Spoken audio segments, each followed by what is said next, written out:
Hello বন্ধুরা, শ্রীকৃষ্ণের জন্মাষ্টমীর দিন কীভাবে শ্রীকৃষ্ণের পঞ্চামৃত দিয়ে অভিষেক করবেন। যে পাত্রে রেখে স্নান করাবেন তার উপর চন্দন দিয়ে ওম চিহ্ন আঁকবেন, তার উপর কৃষ্ণকে স্থাপন করবেন, তারপর পঞ্চামৃত দিয়ে অভিষেক করবেন।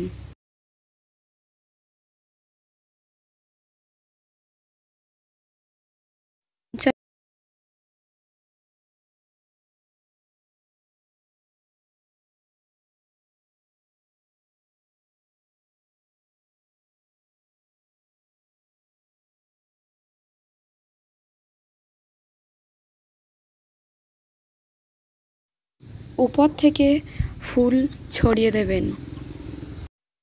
এই দিন শ্রীকৃষ্ণকে তার প্রিয় ময়ূরপুচ্ছ দিতে ভুলবেন না।